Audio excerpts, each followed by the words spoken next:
YouTube land, viewers, readers, and everyone else. I wanted to take a minute and record this video because it's something a little different, something I haven't really done before, which is a post-book author commentary track kind of thing, in the mode or in the vein of like a director's commentary on a movie. Why is that word so hard for me to spit out? I can only assume it has something to do with the 6,000 words I've written so far today, the 2 other outlines I'm working on, the workout, whatever. I'm worn out. But I wanted to do a quick talk about what's happening in the Ninth Sanctuary book, because I feel like,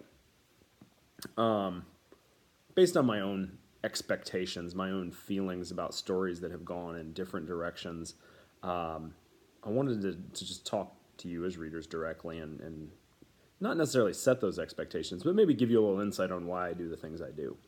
Because I generally try and be fairly transparent wherever spoilers aren't concerned. I'm not going to try not to spoil things for you. But when I was a young tweener, I was a huge Star Trek fan. Deep Space Nine was the big show that was on regularly then. Next Generation had just kind of come to an end. And the nice thing about Deep Space Nine is it had a yearly story arc that somewhat carried through the finales. And what I mean by that is they had an ongoing thread with a group called the Dominion. And at the end of every season, they'd have a huge cliffhanger season finale, and then they'd pull through to the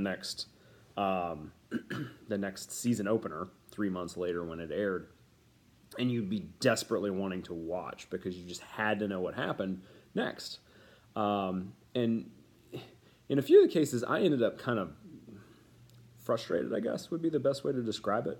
And it was always great. I mean, and honestly, I go back and I watch those, and they're fantastic. But the season opener was never open in the place where I expected it to open. And so I never understood that at the time. Like, the second season ends with this threat of this new group, the Dominion, invading Federation space, and it's like, and then the next episode opens 3 months later, and the war has not started yet. Why has the war not started yet? Where's all the good stuff? Why is the action not commencing? Why is everything not going crazy? Like, what is up with this? And they'd commence to slow build throughout the season, and they end on kind of a higher note usually the next season. And I didn't get it at the time. I was like, why won't you just give me what I want? All of it right now. That would be the equivalent of going to an all-you-can-eat buffet and just eating everything all at once. You're not going to end up satisfied. You're going to end up sick. And so, especially one season finale, they ended the season on the note of the Federation has retreated and they're coming back in order to kick the bad guys right in the you-know-where. And I'm like expecting it to just be a perpetual series of awesome battles, and that's not what happened at all. It's not. And I know why they didn't do it now. At the time, I was so mad. I was like, where are the awesome battles I was promised? Can't give you that.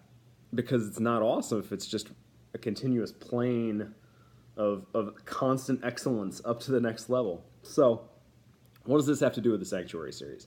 Well, when we ended Book 8, Legend, we were in the end of a war with the very gods themselves, in which all of them basically ended up dead. Cyrus led a war against the freaking gods, and he killed them. Now it's been 1,000 years, and he's potentially gained even more power with with Sanctuary behind him and the ability to potentially go ethereal. And so he pops out, and I think in a lot of cases, after all this time, fans are probably expecting, oh my god, it's going to be super epic. We're in a steampunk environment. Everything's going to be amazing. It's going to be more wars, more terror, more... I can't just do more of everything, because that would be boring. More of what we've already done is boring. And so what we have to do here is we have to reset things a little bit. It's really hard to top battles with gods, and we will top that, I promise you. I've got some stuff in mind that's going to be incredibly epic. But if you launch right into that, where do you go from there? So part of what Book 9 does, Ghosts of Sanctuary, is we pull back a little bit. We need some new constraints to be dealt with, because otherwise Cyrus would be just ungodly overpowered. I mean, he's already killed all of the gods with help. it would be getting to the point almost where Cyrus and Varro walk into a room and everyone else dies. Just, I mean, in book 6, he literally rammed himself into a dragon until the dragon died. Okay, he's powerful. He's ridiculously powerful, and so we need to, in order to keep him from ascending beyond godhood himself, we got to pull things back a little bit. The hobbling of magic. Now, there's a real story reason for this, in addition to putting a little bit more realism into the peril situation. Because if you make your characters too godlike, there's no danger. There's no suspense to that. I think we all know I can kill a character pretty effectively, even when they're super powered, but I do like to keep the stakes at such a level that you readers are guessing, are they going to make it out of this okay? So that's a big part of it, is that we need to reset things a little bit. Following up a villain like Balaram is really tough. And so I put in, and I think, especially if you've read it, you probably get to the end and we're like, what the hell? He beat a god last book. In this book, he's fighting some dude with his father's sword? What kind of reset is that? A necessary one. and a practical one, really, because Cyrus has never fought anyone who had that much active experience with real swordplay, for the most part. So it's fairly realistic from the point of view of Cyrus as a gifted swordsman, but you can't overcome 1,000 years more experience with a sword that easily. And the same thing with Alaric, which is why I had to come up with a solution that I thought was rather unique in that regard. And hopefully you feel that way too. And we also had to set up the world to a certain extent. A lot of people, I think, might be disappointed, like, oh, I expected to see more of Arcaria. Well, there's another constraint on this, and I've talked about it in other places, but I'll just say it here. I cannot write books the length of Legend or Crusader anymore. If you've ever seen them on the shelf, they're massive. They're 1,000 pages each. They're 260,000 words and 306,000 words, respectively. And they basically took a year to write each one. They just kill me. They take 2 to 3 times as long to edit, and they take, 2 to 3 times as long to write, and 3 to 4 times as long to edit. And editing is not a small part of my workload, because you have to get it consistently right over a book of that size. And so, in order to make my life easier and make me not hate my life, I'm not writing books that length anymore. The other side of that, too, is that about 20 to 30% of fans don't want to pay more than $4.99 US for these books. And so for, everyone who is like, oh, well, just charge more. I love you. If you were here, I'd give you a big old smooch on the cheek. Thank you for supporting me and supporting my art. I'm sorry, I don't take myself that seriously as an artist, so I have to laugh a little bit because I just write fun books that I really love. But thank you for supporting me and my work, because I can't say art with a straight face. But thank you for supporting me in my books. The financials don't quite make sense, though. If I lose 20 to 30% of my audience and I charge you 20 to 30% more, it still doesn't quite do it over the long term, if that makes sense. So $4.99 is really where I feel mostly comfortable. And the other side of that, too, is I can write more Sanctuary books a year if I do that, which means you'll end up with more overall Sanctuary stories and content if I keep it at the more manageable level here. For example, right now I'm working on Out of the Box 20. The next book after that, which I'll finish it in about the next week or two, as I record this, I should say, because it won't air until about a week from now. So I might actually be done with Out of the Box 21, but in which case the next book I'm working on is Southern Watch 7. After that, I'm writing Out of the Box 21. Yeah, 21. And then after that, I'm right to work on Sanctuary 10. So you'll get another Sanctuary book this year. That'll probably be around June or so that I'll actually start being able to work on it. Maybe a little sooner if I hustle.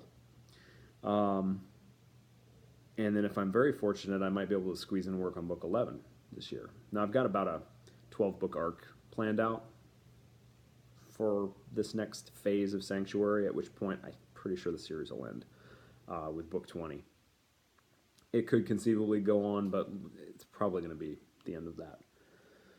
Anyway, but that'll allow you to get more of the story faster than me having to write these epically long books that just drain me.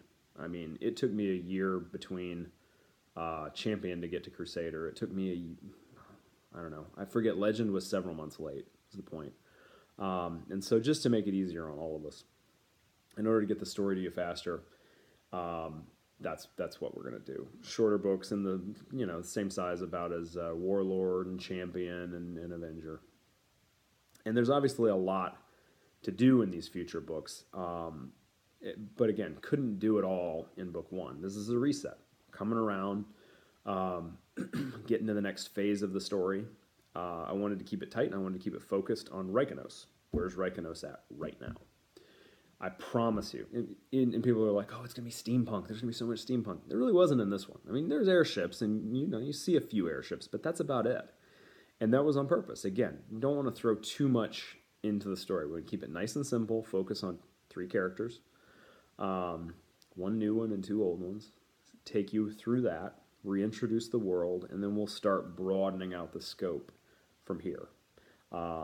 It's really just a chance to take a breath, reset the story, and start stair-stepping it up again. Much the same way as, I couldn't have done the stuff that happened in Legend back at the end of Defender. It just wouldn't have flown. You've got to work your way up to it. There's a natural progression. We don't eat the entire buffet at once.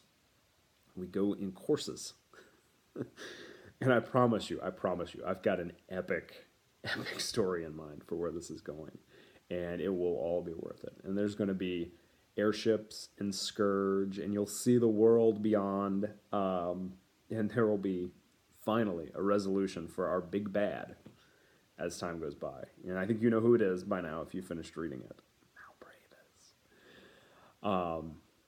So that is the promise I make for you in the future, is that we're going to resolve all this stuff. You're going to see the future, the world beyond. You're going to see all of this. But we had to start small. We had to start focused, and then sort of expand the world out a little at a time. I mean, Frodo didn't leave the Shire in book 1 and immediately be in Mordor fighting Sauron himself. Like, you got to work up to it, guys.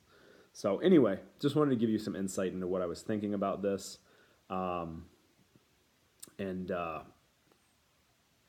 Yeah, so that's it. There's your author's commentary. I'll try and do more of these so you just get some insight into what's going on. But yeah, all right. Have a good one.